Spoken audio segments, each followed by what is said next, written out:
तो आइए 10वां का एनसीईआरटी मैथ बुक का जो है प्रश्नावली 8.1 का 8 नंबर तक सॉल्व कर दिए थे। ठीक है, तो 9 नंबर में क्वेश्चन है, त्रिभुज ए बी सी में जिसका कोण बी समकोण है, यदि tan A बराबर 1/√3 तो निम्नलिखित के मान ज्ञात कीजिए। ठीक है, 1 नंबर में इतना है और 2 नंबर में इतना है, इसको बोल रहा है सॉल्व करने के लिए, और क्वेश्चन में ही दिया हुआ है tan A बराबर 1/√3। तो आइए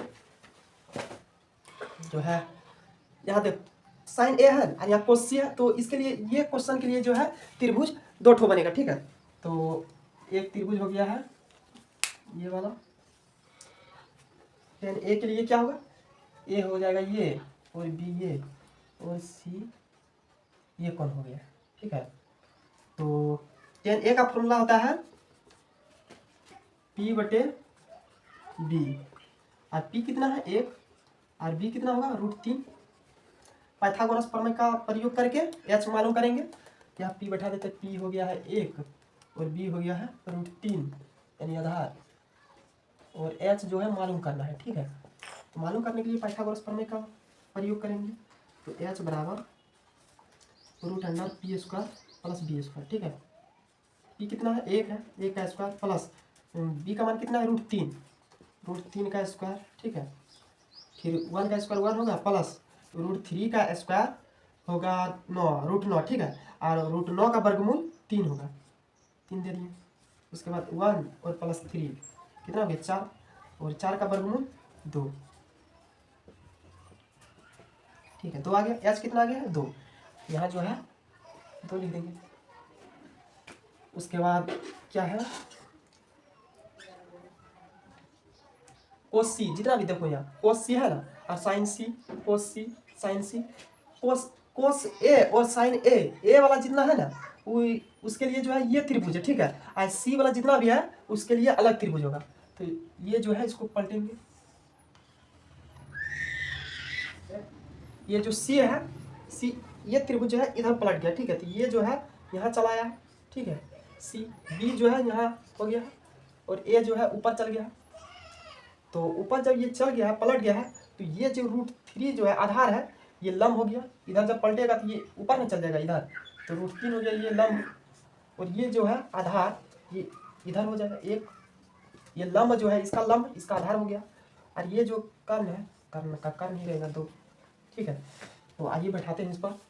साइन ए का क्या होता है फॉर्मूला, साइन ए का होता है P/H। ठीक है, P/H देंगे।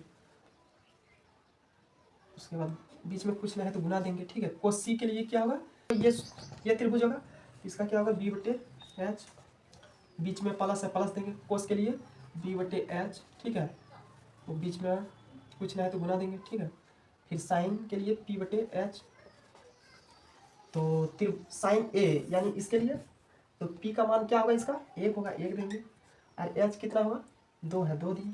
ठीक है, गुना है गुना देंगे। और B का मान यानी कोस सी के लिए ये, तो B इसका क्या हो जाएगा 1 देंगे। ठीक है, और H कितना हो जाएगा इसका 2 ही देंगे, बीच में प्लस है प्लस देंगे। फिर कोस ए के लिए B कितना हो जाएगा, कोस यानी त्रिभुज ये वाला होगा, B इसका कितना हो जाएगा √3 होगा, और H कितना है 2 है, 2 देंगे, बीच में गुना है गुना देंगे। P उसके बाद साइन सी यानी ये त्रिभुज के लिए ये P क्या हो जाएगा √3 देंगे। H कितना होगा 2 देंगे। ठीक है, उसके बाद 1 गुना 1 करेंगे 1 होगा, फिर 2 गुना 2 करेंगे 2 दूना 4, बीच में प्लस है प्लस देंगे। √3 गुना √3 करेंगे √9 होगा, √9 का वर्गमूल 3 होगा। ठीक है, उसके बाद 2 दूना 4, फिर क्या हो गया इनके जोड़ लेंगे, फिर 1 प्लस 3, 1 और 3 कितना हो गया 4, 4/4, इसको काट के कितना होगा 1 नंबर का जो है निकाल के कितना आया आंसर 1। 2 नंबर बनाते हैं। ठीक है, तो कोस ए के लिए क्या होगा, कोस ए के लिए कौन सा त्रिभुज ये वाला। ठीक है, तो कोस का फॉर्मूला क्या होता है B/H, गुना है गुना देंगे। फिर कोस के लिए B/H ही होगा। कोस सी के लिए ये त्रिभुज, फिर माइनस है माइनस देंगे। फिर साइन ए का क्या होगा फॉर्मूला P/H, फिर यहाँ भी साइन सी है तो P/H होगा। लेकिन P/H जो है कोस ए के लिए यानी कि ये त्रिभुज के लिए क्या होगा, B क्या होगा इसका √3, तो √3 देंगे। ठीक है, उसके बाद H क्या होगा इसका 2, तो 2 देंगे गुना, बी बटे एच यानी कोसी के लिए ये त्रिभुज हो गया। इसका बी क्या होगा, आधार 1 होगा, 1 देंगे, ठीक है। और एच क्या होगा, कर्ण 2 दे देंगे, फिर माइनस है माइनस। और पी बटे एच जो है ये साइन ए के लिए है तो त्रिभुज ये होगा, तो पी क्या होगा इसका 1 देंगे। और एच कितना होगा 2 देंगे, गुना है गुना दे देंगे। और वो साइन सी के लिए ये त्रिभुज यानी पी क्या होगा इसका √3 देंगे। और एच क्या होगा 2 देंगे। अब जो है इसको गुना करेंगे, √3 गुना 1 तो √3 हो गया। अब बटे 2 दूना 4, माइनस है माइनस दिए, फिर क्या हो गया √3 गुना 1 तो √3 ही होगा। अब बटे 2 दूना 4, ठीक है।